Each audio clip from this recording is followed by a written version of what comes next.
Hello everyone, my name is Srinivas and I am from Hyderabad.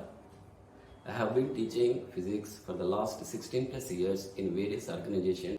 Now in today's video, I am going to explain a simple but interesting and important topic, that is work energy theorem in mechanics. I want this video to be engaging, so feel free to ask a question and raise your doubts in comment section.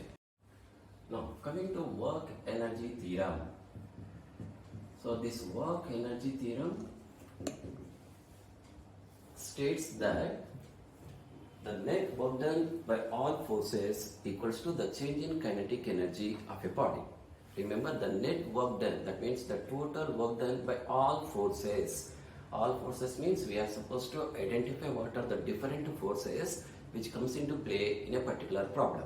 So work done by all the forces will be equivalent to change in kinetic energy.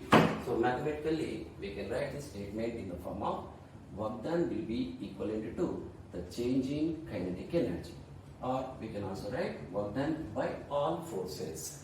So work done by all forces. So here the term all forces has its own specific meaning. Generally in our physics we would like to come across two different types of forces. Some types of forces comes under conservative behavior and some other type of forces comes under non-conservative forces.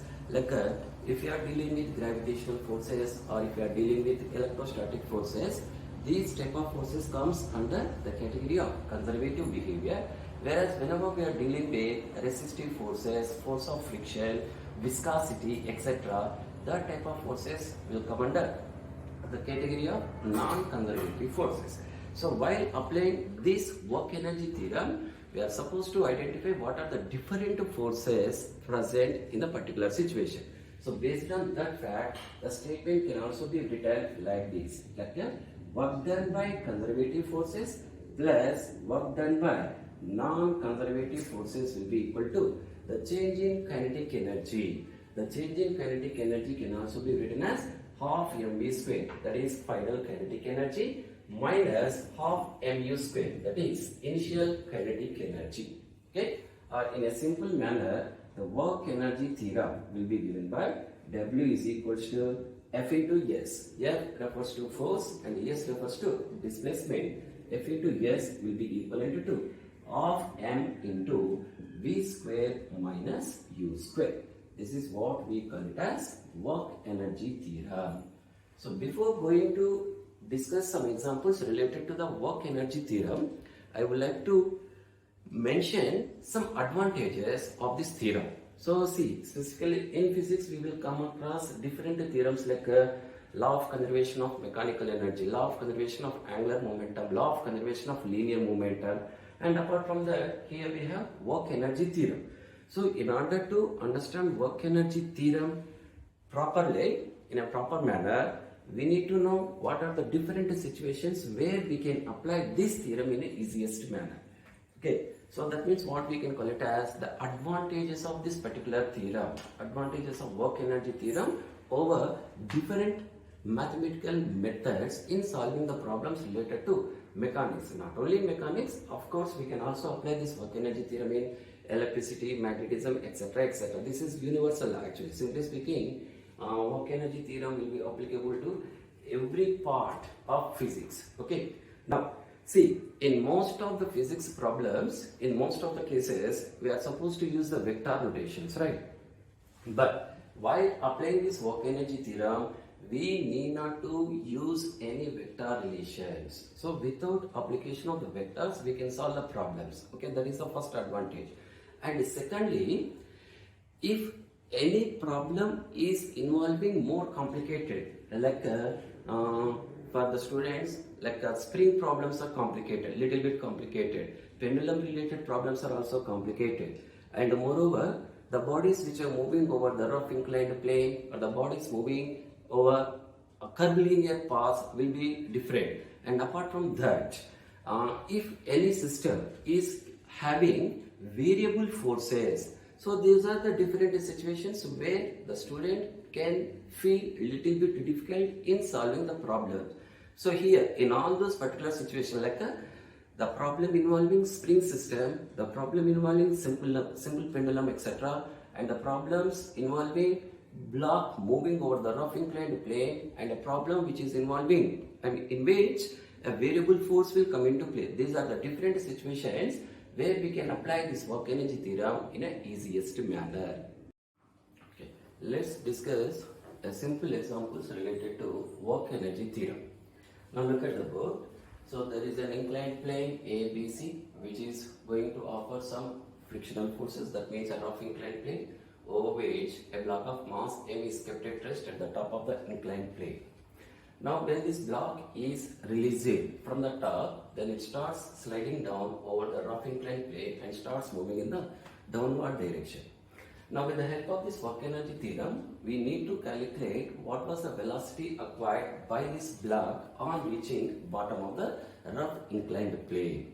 So in order to find out the velocity of the block acquired, velocity acquired by the block at the end, we are supposed to use this simple work energy theorem.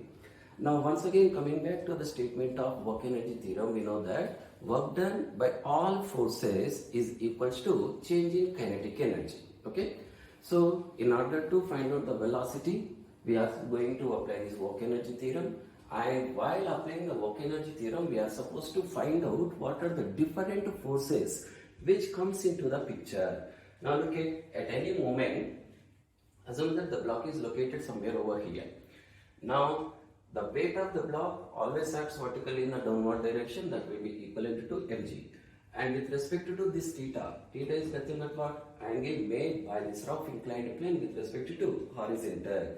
So when this mg, weight of the block acting vertically in the downward direction, have been resolved into two components, there will be two mutually perpendicular components will come into play. One is mg cos theta and other one is the mg sin theta. So looking at the diagram, mg sin theta is acting parallel to the rough inclined plane, whereas mg cos theta is acting perpendicular to the rough inclined plane. And apart from the components of weight, there are two more forces will come into play into the picture. One is the normal reaction. See how long the body was in contact with the rough inclined plane. Up to that extent of time, this block experiences a normal reaction. That normal reaction starts acting vertically perpendicular to the rough inclined plane. And at any moment, this normal reaction is going to be balanced by mg cos theta. And apart from that, as the block is moving in the downward direction, it starts experiencing kinetic friction in a direction opposite to its relative motion. So that means as the block is moving down with respect to the inclined plane, the force of friction starts acting against to the motion of the block. That means the force of friction is acting towards the top of the inclined plane. Mg sin theta, one of the component is acting vertically down. Vertically down means it is acting along the inclined plane, and a normal reaction mg cos theta. So by looking at this diagram, what we can analyze here is the block under consideration is going to experience four different forces. One is mg sin theta, one is the normal reaction, one is the mg cos theta, and apart from that, the force of friction. So now we need to calculate what was the velocity acquired by the block on reaching point A. That means bottom of the inclined plane. For this, we are going to apply work energy theorem. So work done by all forces will be equivalent to the final kinetic energy minus initial kinetic energy. But in this particular context, the block is initially at rest, right? So that its initial velocity corresponding to u is equal to 0 will become 0 only. So then we can write the same statement in the following form. Therefore, W is equals to half mv square.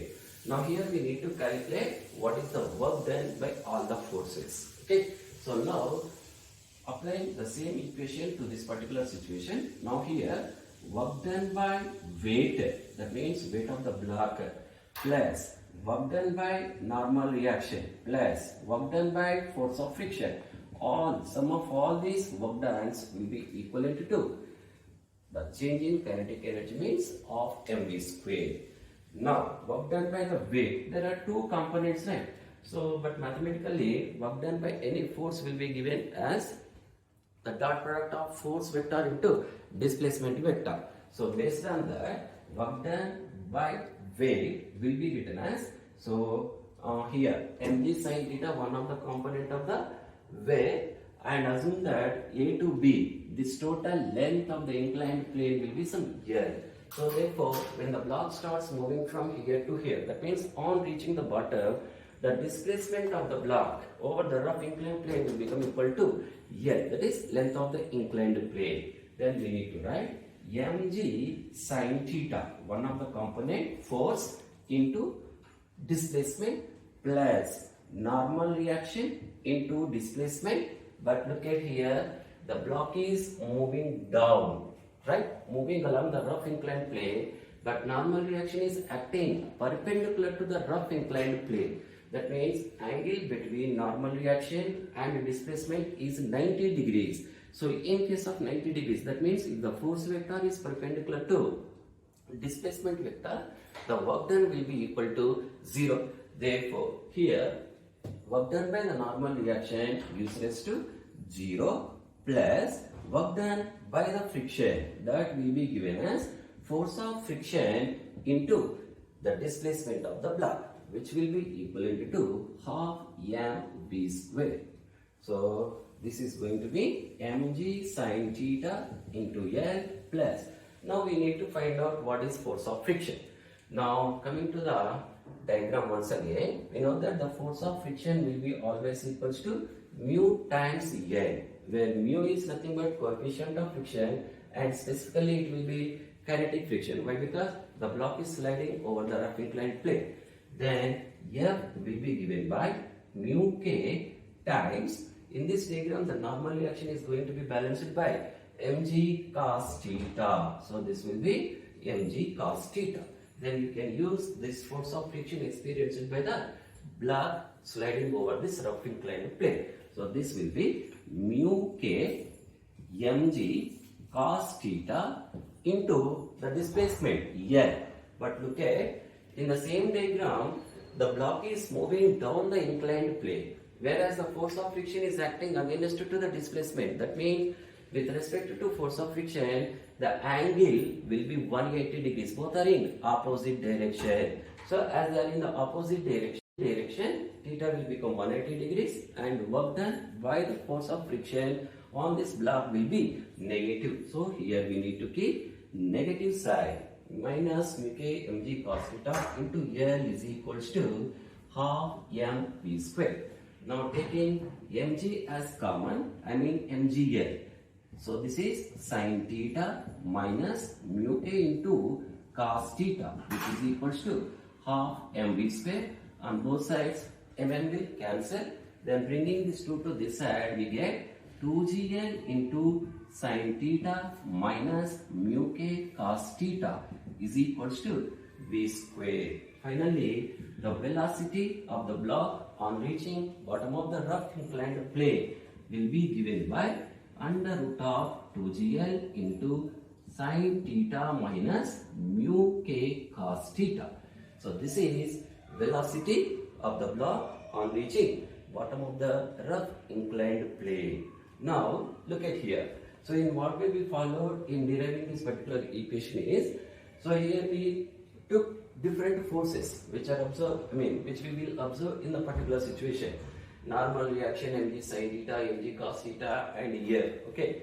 So here mg cos theta, this mg cos theta term we are not included in the derivation. Why? Because here also mg cos theta, work done by this mg cos theta, work done by normal reaction will be always equal to 0. Why? Because normal reaction and displacement both are perpendicular. Mg cos theta and displacement both are again perpendicular. So we need to consider only two forces. One is mg sin theta and other one is the here. So mg sin theta and displacement both are parallel to each other, whereas force of friction and displacement both are anti-parallel to each other. So based on that, we get what was the velocity on reaching the bottom of the inclined plane, under root of 2gl into sin theta minus mu k cos theta, where v the velocity of the block at the bottom and g acceleration due to gravity at a given place, l length of the inclined plane, theta angle of this inclined plane with respect to horizontal, and mu k the coefficient of kinetic friction between the block and the rough inclined plane. Okay, now let's come to one more example related to this work energy theorem. So this example we can also solve in one-dimensional motion like kinematics. Assume that a body is projected vertically up from the surface of the earth. Okay, so as the time passes away, the body starts going up, going up, going up, and after some extent of time, it reaches the maximum height. Okay, so on reaching the maximum height, its velocity becomes zero. Now, how do we apply this work energy theorem to this particular situation? So, not only to the body projected vertically here, you can also apply this work energy theorem to the body projected, body dropped from certain height. But just for the sake of convenience, now assume that this is surface of the earth, and from the surface of the earth at a time t is equal to 0, a body is projected vertically up with some velocity, let it be u. So u be the initial velocity. With the passage of time, the body raises up, raises up, raises up, and on reaching a particular height, after some time t, the velocity becomes equals to 0. So now in this case, we are not going to, here in this particular example, we are not supposed to calculate what was its velocity on reaching the particular height. So on reaching the max height, its velocity becomes 0, that we know. Now, how to analyze this particular situation with the help of this work energy theorem? So there is one question in the previous JEE exam. Now, what was the work done by the resistive forces offered by the air? Okay. So now suppose, assume that the body is going up, right? Its gravitational force starts acting on the body vertically in the downward direction. At the same time, the body which is going up starts experiencing resistive forces due to the surrounding air medium, and this resistive forces always acts in a direction opposite to motion of the body. As the body is going up, it starts experiencing resistive forces. So let us say that resistive forces will be represented by F resistive. Okay, so F resistive is nothing but resistance offered by the air to the motion of the body. Now in this particular situation, there are totally two different forces are coming into play. One is gravitational force acting on the body in the downward direction, and another one is resistive forces due to the surrounding air in the upward direction. Now, in order to apply this work energy theorem, this particular situation, we need to write work done by R will be equivalent to half mv square minus half mu square, right? So, in the beginning, its velocity is u, corresponding to velocity u, its kinetic energy will be half mu square. On reaching the particular maximum height, its final velocity becomes 0, corresponding to this 0 velocity, the final kinetic energy will become 0. Okay, so therefore, work done by all forces will be equal to 0 minus half mu square. But work done by all means, in this situation, work done by the gravitational forces and work done by the air resistance. So we need to write work done by gravity plus work done by resistive forces will be equivalent to minus half mu square. Okay. Now work done by gravity, that means work done by any forces, force into displacement, right? So force is acting in the downward direction, gravitational force, but the body is going in the upward direction. That means the displacement and force both are in opposite direction. So angle between displacement vector and force vector is 180 degrees. Therefore work done will be minus, Fs cos theta. Theta is 180 minus Fs cos theta. So this will be minus mg into the displacement. Let us say the body reaches a maximum height before its velocity becomes 0 will be given by h. That will become equal to displacement of the body, mgh plus work done by the resistive forces, which is equals to minus half mu square. Then in this particular context, we are supposed to find out what was the work done by the air resistance. This is the previous year question. So therefore we need to write work done by the resistive forces will be given by bringing this mgh to this side. This is mgh minus half mu square. So work done by the resistive forces when a body is projected vertically from the surface of the earth. Okay, thanks for watching this video, and I will see you in the next video with some numericals related to work energy theorem. And if you found this video is useful to you, please like, share and subscribe my YouTube channel Grav IIT. Thank you.